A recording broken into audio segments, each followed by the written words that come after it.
Morning नमस्ते अनि धेरै धेरै स्वागत छ यहाँहरू सबैलाई। दिनेश एफएम 93.8 मेगाहर्जबाट हरेक बिहानै 8:30 बजेदेखि 9:30 बजेसम्म 1 घण्टाको समयावधिमा तपाईँले सुनिरहनु भएको छ। कार्यक्रमको नाम हो शुभ प्रभात। म रोहित तपाईँको साथमा छु र मलाई प्रविधि संयोजनमा सुनिल र नवीनको साथ मिलिरहेको छ। देशैभरि अनि संसारैभरिबाट तपाईँले हामीलाई सुन्दै हुनुहुन्छ, हेर्दै हुनुहुन्छ। हाम्रो पात्रो नेपाली एप्सबाट हामी छौँ 93.8 मेगाहर्ज हाम्रो फ्रिक्वेन्सी। तपाईँले यहाँबाट पनि हामीलाई सुदूरपश्चिम, मध्यपश्चिम र भारतका केही भूभागबाट पनि सुन्दै आइरहनु भएको छ। यसै गरी तपाईँसँगको हाम्रो अर्को यात्रा भनेको dinesfm.com.np लगइन गरेर पनि इन्टरनेटको पहुँचमा रहेर तपाईँले हामीलाई सुनिरहनु भएको छ। रेडियोमा पछिल्लो समयमा सुन्ने भन्दा पनि अब फेसबुक लाइभ मार्फत पनि हामी तपाईँको माझमा भिडियोबाट पनि अगाडि बढ्ने क्रम चाहिँ जारी छ र सोही क्रम भनेको हाम्रो दिनेश खबरको फेसबुक पेजबाट तपाईँले हामीलाई प्रत्यक्ष रूपमा भिडियो मार्फत पनि हेर्न सक्नुहुन्छ र हेरिरहनु भएको छ। कार्यक्रममा दिनहुँ जसो फरक विषयवस्तुमा हामी कुराकानी गर्छौँ, फरक विषयवस्तुमा फरक प्रस्तुतिहरू तपाईँहरूको साथमा ल्याउँछौँ र पछिल्ला समयमा अब यो कोरोनाको सङ्क्रमण अत्याधिक मात्रामा बढ्दैछ हैन। यसरी बढिरहनुको कारण के हो भन्दा तपाईँ हाम्रै लापरवाही हो। हामी बढीभन्दा बढी चहल पहल गरिरहेका छौँ, बढीभन्दा बढी हिडडुल गरिरहेका छौँ, सामाजिक दूरी हामीले कायम गरेका छैनौँ। मास्क लगाउने बानीको विकास 5 महिनासम्म घरमा बस्दा समेत पनि हामीले अझै विकास गर्न सकेका छैनौँ। अब यस्तो अवस्था छ, यो कुरामा हामीले पनि बुझ्न जरुरी छ कि हामी कति लापरवाही गरिरहेका छौँ र त्यसपछि सरकारले कति लापरवाही गरेको छ भन्ने कुरा त्यसपछि आउनेछ। पहिलो प्राथमिकता हामीले कति लापरवाही गरिरहेका छौँ, हामी किन सुरक्षित बनिरहेका छैनौँ भन्ने कुरा पनि हामीले बुझ्न जरुरी छ। र यो कुरा एकातिर छ र अर्को कुरा भनेको आजबाट नयाँ महिना सुरु भएको छ। भदौ महिनाको 1 गते हो आज।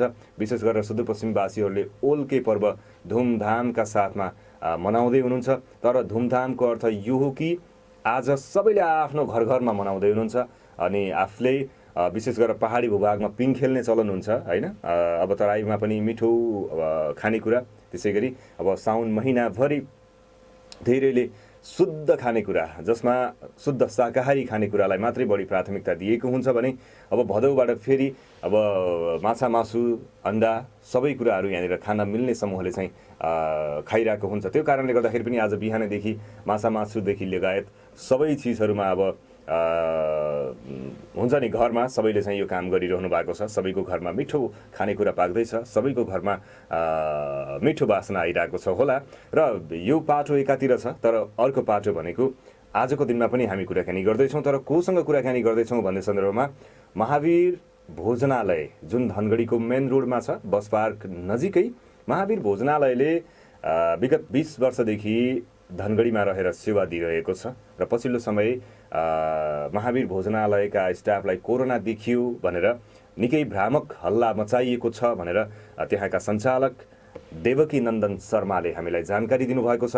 अब उहाँसँगको कुराकानी गरेर मैले तपाईँहरूको माझमा पनि राख्नेछु। अब कसरी महावीर भोजनालय सञ्चालनमा छ अनि के कुराले गर्दा हल्लामा छ, हल्लाको कुराले गर्दाखेरि के कस्तो असरहरू परेको छ, यी कुराहरूलाई मैले कार्यक्रममा यहाँनिर जोड दिनेछु। हामीसँग जोडिसक्नु भएको छ महावीर भोजनालयका सञ्चालक देवकी नन्दन शर्मा। सर, यहाँलाई धेरै धेरै स्वागत छ। हजुर, धन्यवाद। हजुर, आवाज अलिकति बढाइदिन पनि अनुरोध गरेँ मैले। जस्तो सुरुमै हामी यो कोरोनाको कुरा गरौँ है। कोरोनाले यो महावीर भोजनालयलाई कतिको असर पारेको छ यति बेला? अरू तो के खास असर थिएन। तो बीच में कसैले चाहिँ हल्ला निकाल दियो कि महावीर भोजनालयमा कोरोनाको पेसेन्ट भेट्यो जस्तो कसैले बजारमा हल्ला निकाल दियो। हजुर हजुर, जस्तो यो एउटा हल्ला निकालिसकेपछि, हल्ला भइसकेपछि महावीर भोजनालयमा पनि कोरोना सङ्क्रमित भेटिए है भन्ने निकालिसकेपछि तपाईँहरूलाई कस्तो खालको असर परेको छ, कस्तो खालको तपाईँहरूलाई चाहिँ समस्या परिरहेको छ यति बेला? त्यस्तो यस्तो जुन हामीसँग जुन ग्राहकहरू जुरेको हुन्छन् तिनीहरू चाहिँ सबै चाहिँ धेरैले डराइसक्यो हो। महावीर भोजनालय हामीसँग धोका गरे हो। हाम्रो यहाँ यस्तो केही किसिमको कसैलाई पनि केही यस्तो छैन। त्यसमा पनि चाहिँ म मेरो सबै स्टाफको जति हाम्रो मेम्बर छ सबैको 18 जनाको चाहिँ PCR टेस्ट गराइसकेका हुँ। त्यसमा केही किसिमको कसैलाई केही समस्या छैन, सबैको रिपोर्ट चाहिँ नेगेटिभ छ। अनि ग्राहक वर्गलाई अलिकति म यो भन्न चाहन्छु कि यो बजारमा समाजमा यो हल्ला जो मान्छे जो फलाउन लाग्छ त्यसको पछाडि चाहिँ नलागेर मेरो सम्पर्क नम्बर सबैसँग छँदैछ। हाम्रो प्रशासन पनि एक्टिभ छ। यस्तो केही किसिमको त्यो भइदियो भने त अहिलेसम्म त त्यो सिल पनि गरिहाल्थ्यो। त्यसमा पनि हाम्रो पनि एउटा ठुलो दायित्व छ। कसरी आफूले बचाउने, कसरी अर्कोले बचाउने। हजुर। त्यो यस्तो लापरवाही, यस्तो समस्याको बेलामा हामी पनि गर्दैन। जस्तो यही कुरालाई लिएर तपाईँहरूलाई कतैबाट दबाब आइरहेको, कतैबाट धम्की आइरहेका कुराहरू पनि हुन्छ, के हुन्छ? नै यस्तो केही किसिमको कोही त्यो छैन। यस्तो छैन, तर एउटा भ्रामक हल्ला फैलाइयो जसले गर्दाखेरि ठाउँमा चाहिँ कम्तीमा 3-4 दिनको भित्रमा कम्तीमा 500-600 वटा कल एटेन्ड गरे हो। के साउजी हाम्रो यस्तो केही समस्या छ कि तपाईँको पसल खुला छ कि मान्छे आएर भन्ला छन् कि माफीको पसल सिल छ। मेरो बिहान 6 बजेदेखि राति 8:30 बजीसम्म म सेवा दिइरहेको छु लगातार। हजुर। केही किसिमको कुनै समस्या पनि छैन। त्यो ग्राहक वर्गमा एउटा चाहिँ भए चाहिँ यस्तो भइसकेको छ, त्यो सबै मान्छे चाहिँ हामीसँग जोडेको हुन्छ। जस्तो हजुरले मेरो यहाँबाट मिठाई लगेर जानुभयो, एकछिनपछि तपाईँले यो कुरा थाहा पाउनुभयो, तपाईँ आफ्नो मनमा सोच्नुहुन्छ कि म मेरो घरमा कसरी जाउँ। म अहिले भर्खर महावीरमा पुगेर आउँ, महावीरको मिठाई खाएर आउँ, महावीरको मिठाई नास्ता खाएर आउँ। यस्तो यो जुन बजारमा यस्तो यो फाल्तुको अफवाह फैलाउनलाई छ, म प्रशासनले एउटा सानो गुहार गर्न चाहन्छु। यस्तो मान्छेले त्यो खोजबिन गरेर त्यसलाई चाहिँ कानुनको दायरामा ल्याउनु पर्छ, त्यसको लागि कडा कारवाही गर्नुपर्छ। किनभने एउटा त्यो यस्तो विकट कालको बेलामा सबै मान्छे त्यस्तो डराएको हुन्छ। त्यसमा पनि चाहिँ यस्तो हल्ला गरिदियो भने मान्छे त आफ्नो आफै चाहिँ एउटा साइकोलोजिकल टेन्सनमा गइहाल्छ। जस्तो तपाईँलाई पनि एउटा दबाब त यहाँनिर पक्कै पनि पर्यो होला, किनभने एकै दिनमा यसरी सयौँ कलहरू रिसिभ गर्नुपर्ने, सयौँ अब उपभोक्ताको आउने, तपाईँका चिनेका आफन्तकोहरू आउने। मेरो यहाँ फोन गर्नेवाला म्याक्सिमम मेरो ग्राहक वर्ग मेरो आफ्नो मान्छेले यो फोन गरे हो कि म बजारमा यस्तो यस्तो हल्ला सुनिरहेको छु। चौरायामा गएको थियो, वहाँ पनि यस्तो हल्ला छ। क्याम्पस रोड गएको थियो, वहाँ पनि यस्तो हल्ला छ। सडकपुर गएको थियो, वहाँ पनि यस्तो हल्ला छ। आखिर यो मान्छे हो को? यो कुरा हामी अब तपाईँको नजरमा चाहिँ किन यस्ता हल्लाहरू, भ्रामक हल्लाहरू चाहिँ फैलाइन्छन् होला यस्तो समयमा? हजुर, किन यस्ता भ्रामक समाचारहरू भनौँ या यस्ता हल्लाहरू चाहिँ किन फैलाइन्छन् होला कुनै पनि विषयमा? कुनै पनि यस्तो छ, सबैको चित्त बुझाउने त एउटा सम्भव पनि हुँदैन। हजुर हजुर। कसैको मसँग व्यक्तिगत रिस छ कि मेरो व्यावसायिक रिस छ कि कोही मेरो कम्पिटिटर छ कि त्यसको लागि म के भन्न सक्दैन। कसैको मसँग व्यक्तिगत रिस छ भने त मसँग आएर भन्नुहोस् न। हजुर। त्यो बजारमा यस्तो मेरो व्यापारको माथि पब्लिकमा एउटा भय व्यापक गर्ने यो त कुरा त ठिक छैन है। हजुर, भएको कुरा ठिकै हो, तर नभएको कुरा भन्नु त निकै ठुलो गलत हो नि त यहाँनिर, होइन? जस्तो अब तपाईँले 20औं वर्षदेखि यहाँ चाहिँ कामहरू गरिरहनु भएको छ, यो बिचमा झेलेका समस्याहरू, यो बिचमा गरेका कुराहरू चाहिँ कस्तो रह्यो तपाईँको 20 वर्ष यो यात्रा तपाईँले यहाँ काम गरिरहँदा? सुन्नुहोस्, एउटा व्यवसायको लागि, हजुर, कुनै पनि व्यवसाय होस्, त्यसमा हल्का फुल्का तनाव तलमाथि त्यो त हुनु स्वाभाविक कुरा हो। हजुर। चाहे त्यो व्यापार चाहिँ सानो होस् चाहे ठुलो होस्, म जुन मेरो सेवा दिन लाग्छु होस् त्यसमा पनि मेरो कोही कम्पिटिटरले रिसाएर त्यो गरे हो कि कसैको चाहिँ मेरो नराम्रो कुनै बेलामा कोही व्यवहारले गरे त्यो गरे हो, त्यो हामी पनि त्यो बुझ्नु सक्दैन। यस्तो कसैको रिस छ भने त्यो व्यक्तिगत हिसाबले त्यो आएर कुरा गर्नुपर्छ। त्यसको व्यापारले बदनाम पार्ने, बजारमा एउटा यस्तो माहौल उत्पन्न गर्ने, यो त एउटा असामाजिक मान्छेको कुरा हो। हजुर। जस्तो अहिलेको समयमा त अब यो खालको कुराहरू छ, होइन? अहिले अब तपाईँहरूले अब चाहिँ जस्तो सेवा दिने कुराहरूमा पनि अहिले पनि खुल्ला नै छ।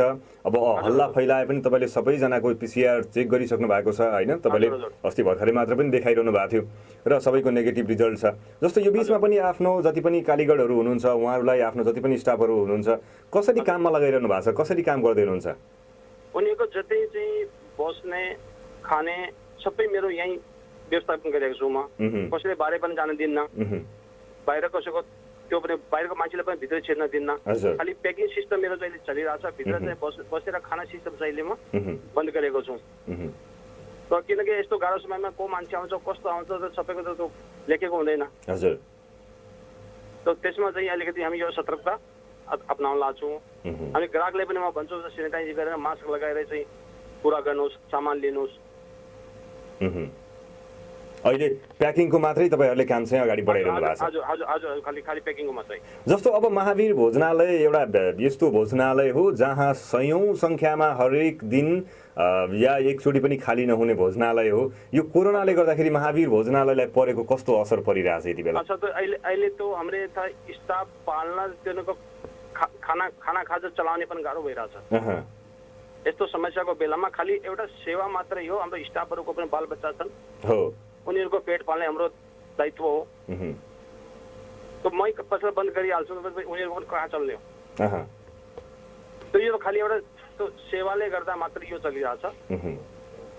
जस्तो आफ्नो तपाईँको पनि कर्मचारीहरू भन्नुभयो होइन, जति पनि तपाईँको स्टाफहरू हुन्छ उहाँको पनि फ्यामिली छ। जस्तो त्यही कारणले गर्दाखेरि पनि उहाँहरूलाई पाल्नकै लागि उहाँहरूकै अगाडि एउटा सपोर्ट गर्नका लागि तपाईँ चाहिँ यसरी लागिरहनु भएको छ। तर हरेक एउटा मालिकले आफ्ना कर्मचारी आफ्नो जति पनि छ स्टाफहरू उहाँहरूलाई के सोच्नुपर्छ यस्तो समयमा, यस्तो महामारीको समयमा, र कसरी काम गर्दाखेरि साँच्चै हाम्रो सम्बन्ध सधैँभरि एउटा खालको राम्रो बन्छ होला? सुन्नुहोस्, यस्तो छ, यो मालिकको र कर्मचारीको हजुर कुनै पनि व्यवसाय कर्मचारी बाहेक चल्दैन, अनि कुनै मालिक बाहेक कुनै कर्मचारीको पनि पेट पाल्दैन हो। यो चाहिँ दुईटाले त एक हिसाबले त्यो एउटा त्यो सिक्काको हेडटेल हो। एक हिसाबले व्यापारको पछाडि हजुर यसलाई दुईटाले चाहिँ कम्प्रोमाइज गरेर त्यो समस्याको बेलामा अर्कोले चाहिँ हेर्नुपर्छ। त्यो हाम्रो जुन स्टाफ जो घर आवाज जावत थियो दैनिक, त्यसलाई पनि त्यसको व्यवस्था पनि म यही गरेको छु। भाइ जबसम्म चाहिँ यो माहौल चाहिँ त्यो ठिक हुँदैन तबसम्म चाहिँ यही बस्नु पर्छ। अनि तपाईँलाई केही घरमा चाहिँ खर्च चाहिन्छ भने आफ्नो मान्छे बोलाएर त्यसको हातमा खर्च पनि दिँदै गरौँ। तपाईँले पनि अहिले त्यसरी नै व्यवस्थापन गरिरहनु भएको छ? हजुर हजुर हजुर हजुर हजुर। जस्तो थोरै कुरा गरौँ अहिलेसम्मको व्यापारको कुरा गरौँ होइन, अहिलेसम्म यो अब कोरोनाभन्दा अगाडिसम्म महावीर भोजनालयले ठ्याक्कै कति वर्ष भयो धनगढीमा काम गर्न थालेको? 56 सालदेखि यो महावीर भोजनालयको स्थापना गरे हो। भनेपछि 56 सालदेखि निरन्तर चाहिँ सेवा दिइरहेको छु। हजुर, 56 सालदेखि तपाईँ यहाँ काम गरिरहँदाखेरि, यहाँ एउटा सेवा दिइरहँदाखेरि कस्तो अनुभूति भएको छ तपाईँलाई चाहिँ? नहीं तो हाम्रो चाहिँ ग्राहक वर्गमा चाहिँ राम्रो चाहिँ मान सम्मान म पनि पाएँ और म पनि मेरो ग्राहक वर्गमा चाहिँ मेरो क्वालिटी, मेरो व्यवहार चाहिँ राम्रो त्यो ग्राहकले भन्छन्। हजुर, त्यो ग्राहकको चाहिँ चित्त बुझाउने जहाँ सम्भव हुन मैले प्रयास गरे हो। र अहिले जस्तो अब यो छ नि, यो बिचमा अहिले यो कोरोना छ, यो कोरोनाले गर्दाखेरि धेरैलाई अब यो कहिले खुल्ने भन्ने टुङ्गो पनि छैन। त्यसैमाथि अब हिजो आज भएको कुराहरू पनि अझ फेरि बन्द गर्नुपर्ने अवस्था चाहिँ सिर्जना भइरहेछ। यो समयमा पनि अब महावीरले आफू र आफूसँग जोडिएका जति पनि हुनुहुन्छ स्टाफहरू विशेष गरेर उहाँहरूको चाहिँ कसरी रेखदेख गर्न सक्छ या कस्ता खालका अब तपाईँहरूले चाहिँ प्लानिङ गर्नुहुन्छ? यस्तो त्यो बन्दको बेलामा पहिला पनि यो 3 महिना बन्दको बेलामा म मेरो स्टाफको चाहिँ आधा पगार दिएर उनीहरूलाई उनको खर्च घरबार हेरेर त्यसमा चाहिँ व्यवस्थापन गरे हो। त्यसरी नै व्यवस्थापन गर्नु भएको छ? हजुर हजुर। र अन्त्यमा जाँदै के भन्न चाहनुहुन्छ तपाईँहरूका जति पनि अहिलेसम्मका उपभोक्ताहरू हुनुहुन्छ, जति अहिले महावीरको सेवा लिइरहनु भएको छ, उहाँलाई के भन्न चाहनुहुन्छ? यो हो हल्लाको पछाडि नलागेर त्यो कुनै किसिमको यस्तो केही समस्या आयो भने त्यो सबभन्दा ठुलो ग्राहक भन्दा बढी दायित्व चाहिँ हाम्रो एकदम ढुक्क भएर निसंकोच भएर कसैले केही समस्या पर्छ भने हाम्रो चाहिँ ल्यान्डलाइन फोन छ, मेरो आफ्नो चाहिँ मोबाइल नम्बर छ, त्यसमा सम्पर्क गर्नुहोस्, केही किसिमको चाहिँ त्यसको समाधान हुन्छ। हस्, थ्याङ्क यू सो मच तपाईँको समयका लागि। र भ्रामक समाचारका पछाडि र भ्रामक हल्लाका पछाडि नलागौँ, सत्यको खोजी गरौँ भन्ने हामी पनि चाहन्छौँ। नमस्ते, तपाईँलाई धेरै धेरै धन्यवाद छ। धन्यवाद। हस्, हामीसँग हुनुहुन्थ्यो महावीर भोजनालयका सञ्चालक देवकी नन्दन शर्मा। पछिल्लो समयमा महावीर भोजनालयको स्टाफमा कोरोना सङ्क्रमित भेटियो भन्ने खबर प्राप्त भयो, तर त्यो खबर चाहिँ झुटो हो। मैले सबैजना स्टाफहरूको PCR चेक गरेको छु र भन्ने कुरा उहाँले जुन गर्नुभएको छ, मलाई व्यक्तिगत रूपमै पनि उहाँले यो नेगेटिभ रिजल्ट चाहिँ देखाउनु भएको कुरा चाहिँ मैले पनि उहाँसँग चाहिँ अहिले कन्फर्म गरेको छु र मैले आफै पनि त्यो उहाँको चाहिँ जुन PCR टेस्टको रिपोर्ट थियो त्यो आफै खुद हेरेको पनि छु र यो कुरा एकातिर छ। त्यसैले भ्रामक समाचारका पछाडि नलागौँ, हल्लाका पछाडि नलागौँ। सत्य के हो होइन, हाम्रो एउटा हेबिट के छ भने कसैले एउटा कुरा भनिदियो भने त्यसैलाई हामी त्यसलाई ठुलो पहाड बनाइदिन्छौँ, तिललाई पहाड भने जस्तो यति बेला एउटा सानो कुरालाई गर्दाखेरि पहाड बनाइदिन्छौँ, जसले गर्दाखेरि हामीलाई निकै ठुलो समस्या पर्न जान्छ। यदि तपाईँले कुनै ठाउँको विषयमा गलत त्यसरी प्रचार गरिदिनु भयो भने त्यो ठाउँबाट सेवा लिने उपभोक्ताहरू कति हुनुहुन्छ, उहाँहरूले कसरी सेवा लिनु भएको छ,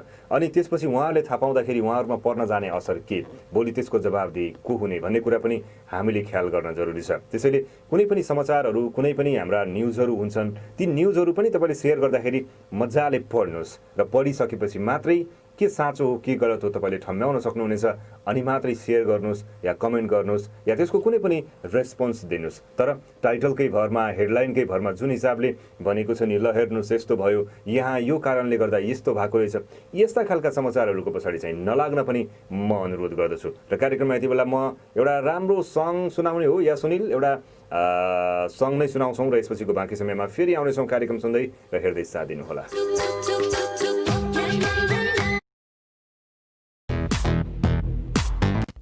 Alright, welcome back once again. सुन्दै रहनु भएको छ र हेरिरहनु भएको छ दिनेश एफएम 93.8 मेगाहर्ज कार्यक्रममा म रोहित छु र मलाई प्रविधि संयोजनमा सुनिल र नवीनले साथ दिइरहनु भएको छ।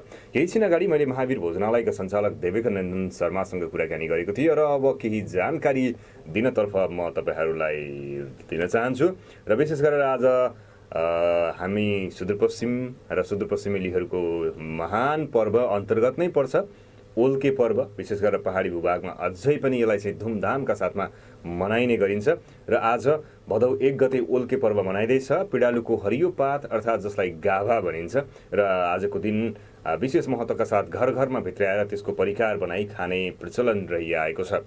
आजको दिन घरमा शान्तिको कामना गर्दै आँगनमा गाभा फाल्ने चलन छ। त्यसै गरी बाली सप्रियोस् भनेर खेतमा हरिया गाभा तथा अन्य फलका हाँगा आलुक हाल्ने चलन पनि रहेको छ भने सुदूरपश्चिमका पहाडी जिल्लामा ओल्केका रूपमा पिडालुको गाभा त्यो सँगै सियो र फलामबाट बनेका सामग्री घरको आँगनमा राख्ने प्रचलन रहिआएको छ। साउने झरी सकिए लगत्तै दैवी प्रकोपबाट बाँचिएको खुसियालीमा सुदूरपश्चिमका पहाडी समुदायमा ओल्के पर्व मनाइन्छ। यहाँ साउनको अन्तिम दिन र भदौको पहिलो दिन विशेष महत्त्वका साथ ओल्के पर्व मनाइन्छ। ओल्के पर्वलाई वर्षकै जेठो पर्वका रूपमा पनि मनाउने गरिन्छ भने ओल्के पर्वलाई आफूसँग भएको मिठो मसिनो खानेकुरा अरूलाई बाँड्ने पर्वका रूपमा पनि लिँदै आएको छ।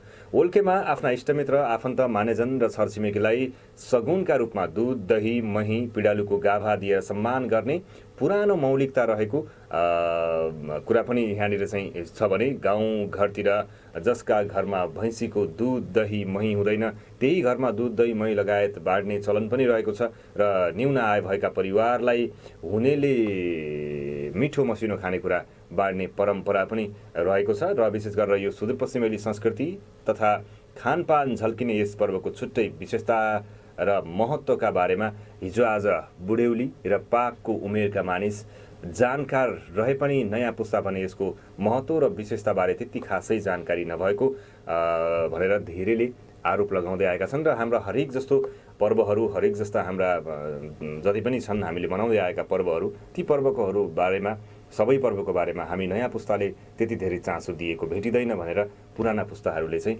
हामीभन्दा अग्रजहरूले यसमा गुनासो पक्कै पनि गरिरहनु भएको छ। र मौसमको कुराकानी गरौँ यति बेला आज देशका केही ठाउँमा ठुलो पानी पर्ने सम्भावना रहेको छ। गण्डकी प्रदेश, प्रदेश नम्बर 5, कर्णाली प्रदेश र सुदूरपश्चिम प्रदेशका थोरै ठाउँमा र प्रदेश 1 तथा बागमती प्रदेशको 1-2 ठाउँमा ठुलो पानी पर्ने सम्भावना रहेको मौसमविद सजिना साक्यले जानकारी दिनुभएको छ।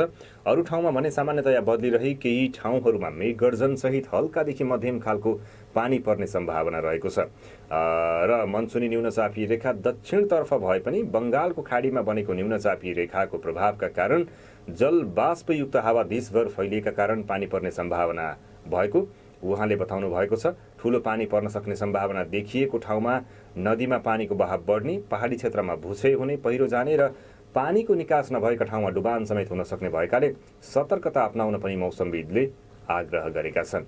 र अर्को जानकारी हामी तपाईलाई दिइहाल्छौँ, यो विशेष गरेर सङ्क्रमितहरूको अवस्थाको विषयमा, त्यो पनि धनगढीको कुराकानी गरौँ। धनगढीमा सङ्क्रमितको सङ्ख्या 142 पुगेको छ। यो कोरोना सङ्क्रमितहरूको सङ्ख्या हो र यो जानकारी दिइरहनु पर्दाखेरि धनगढीमा कोरोना सङ्क्रमितको सङ्ख्या 142 पुगेको छ। आइतबार सेती प्रादेशिक अस्पतालको प्रयोगशालामा भएको परीक्षणमा धनगढीका थप 1 जनाको कोरोना पुष्टि भएको हो।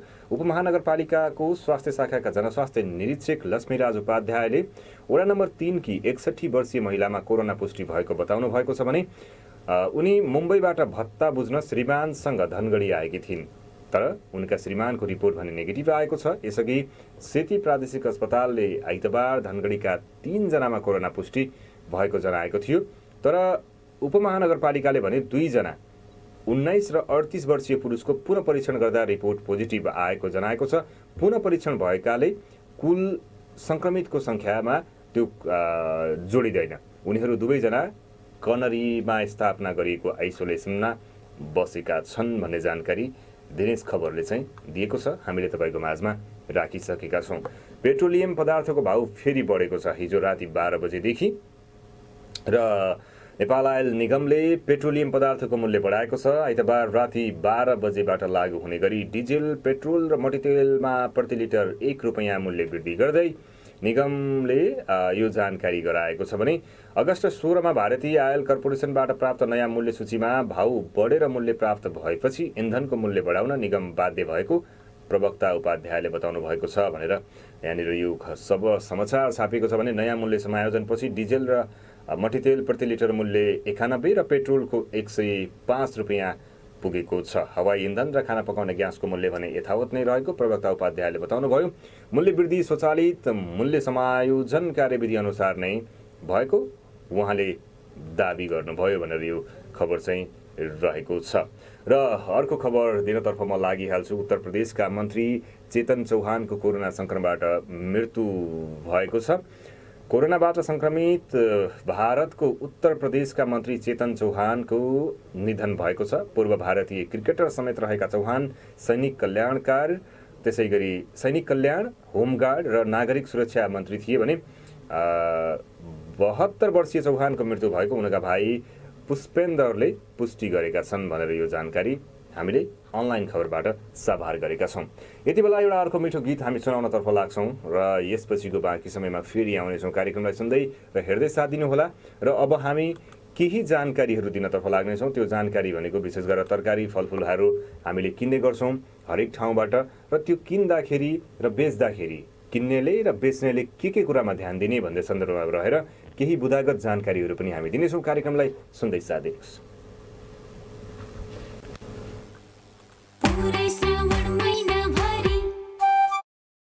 वान्स अगेन र सुन्दै हुनुहुन्छ हेर्दै हुनुहुन्छ दिनेश एफएम 93.8 मेगाहर्ज तपाईँको साथमा हाम्रो यो यात्रा चाहिँ रहेको छ। मैले तपाईँलाई केही छिन अगाडि जानकारी गराएको थिएँ कि तरकारी फलफुल किन्दा र बेच्दा के कस्तो सावधानी अपनाउने भन्ने सन्दर्भमा रहेर बुदागत जानकारी दिन्छु भनेको थिएँ र त्यो जानकारीहरू म तपाईँलाई अब सर्ट दिइहाल्छु।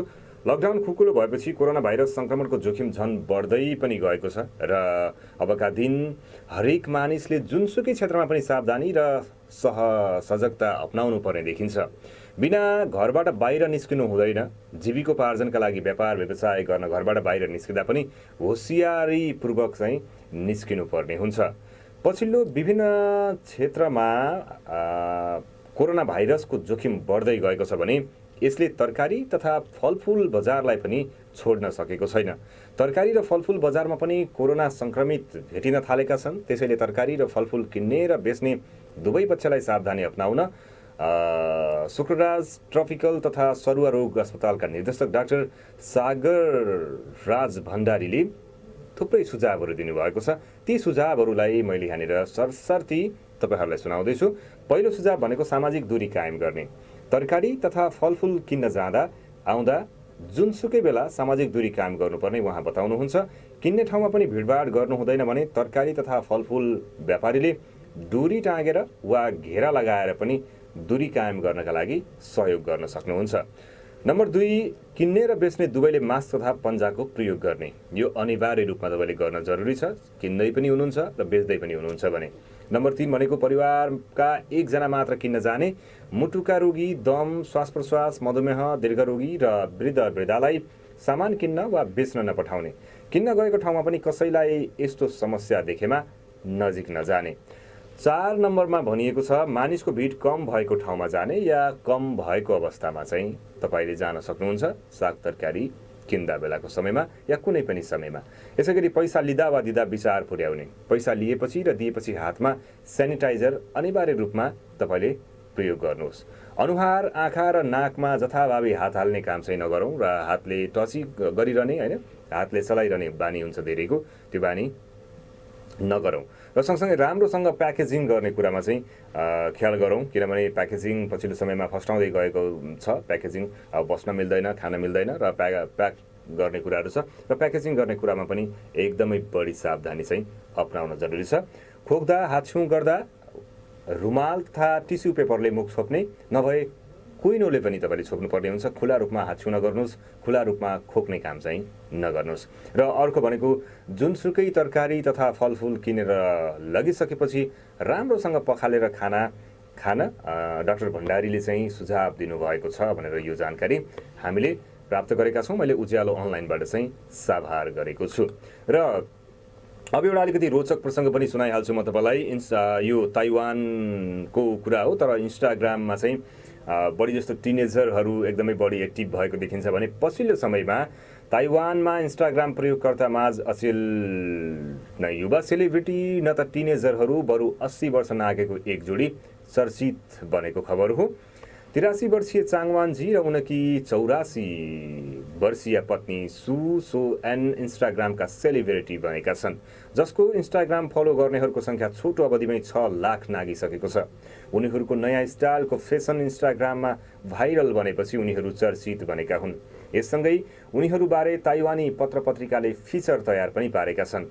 यो जोडीले ताइवानको सानो केन्द्रीय सहर ताइचुङ नजिकै दशकौंदेखि सानो लन्ड्री सञ्चालन गर्दै आएको थियो भने वर्षौंदेखि ग्राहकहरूको अर्डर दिएका कपडा कसैले बिर्सिन्थे त कसैले लिन आउँदैनथे, जुन कपडा उनीहरू फाल्न सक्दैनथे।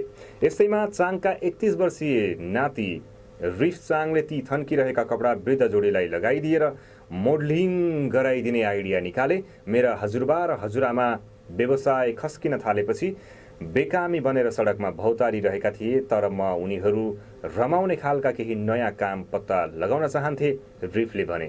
ती कपडाको मोडलिङबाट मैले 30 वर्ष कान्छो भएको महसुस भयो, चाङवानजीले भनेका छन्। वाङजीको पत्नी सु पनि यस्तो कामबाट आफू खुसी रहेको प्रतिक्रिया दिन्छन्।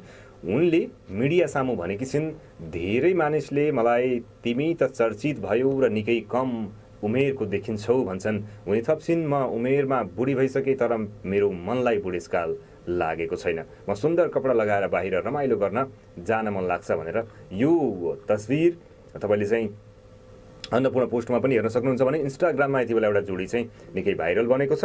त्यो भाइरल बन्नुको कारण के छ भने लुगाको एउटा लन्ड्रीको बिजनेस, त्यो बिजनेस खस्किँदै गएपछि उनका नातिले आफ्नो हजुरआमा हजुरबालाई चाहिँ अब कसरी चाहिँ एक्टिभ बनाइराख्ने, अर्थात् कसरी चाहिँ उहाँहरूलाई चाहिँ राम्रो चिज चाहिँ दिने भन्ने सन्दर्भमा जसले चाहिँ लुगाहरू बिर्सिएको छ, जसले चाहिँ लुगाहरू बसेको छ हैन, धेरै बसेको पनि हुन्छ, ती कुराहरूलाई एउटा फेसनमा उतार्दाखेरि र त्यो फेसन पनि कसका लागि भन्दा आफ्ना 83 र 84 वर्षीय हजुरआमा र हजुरबाका लागि प्रयोग गर्दाखेरि यति बेला उहाँहरूलाई यो तस्बिरकै कारणले गर्दाखेरि र यो उहाँहरूले एउटा मोडलिङ टाइपमा गरेको तस्बिरकै कारणले गर्दाखेरि यति बेला इन्स्टाग्राममा 80 वर्षको मान्छेले यति बेला इन्स्टाग्राम तताउन सफल बन्नु भएको छ। यो जानकारी सँगसँगै अब भने हामी पनि बिदा हुन्छौँ। सुनेर साथ दिनुहुने, हेरेर साथ दिनुहुने सबैलाई धेरै धेरै धन्यवाद। र आजबाट हामी केही दिनका लागि हाम्रा कार्यक्रमहरू, विशेष गरेर म्युजिकल कार्यक्रमहरू र मेरो यो कार्यक्रमलाई पनि केही दिनका लागि हामी तपाईहरुको माझमा रोक्नेछौँ र आजका लागि हामी पनि बिदा हुन्छौँ। र कोरोनाको कहर अहिले अत्याधिक मात्रामा बढ्दै गएका कारणले गर्दाखेरि पनि हामीले यो चापलाई अफिसमा पनि अलिकति सामाजिक दूरी कायम गर्दै सामाजिक दूरी कायम गरौँ, दिनुपर्ने अत्यावश्यक सूचनाहरू तपाईलाई दिउँ भन्ने ध्येयका साथमा हामीले केही दिनका लागि यहाँनिर तपाईहरुलाई यो कार्यक्रम सञ्चालन नगर्ने पक्षमा चाहिँ हामी रह्यौँ। आशा छ तपाईहरुले हामीलाई छिटै फेरि स्वागत गर्नुहुनेछ, हामी फेरि तपाईहरुको माझमा छिटै आउनेछौँ भन्दै कार्यक्रमबाट आजका लागि बिदा हुन्छु। हस्त, नमस्ते।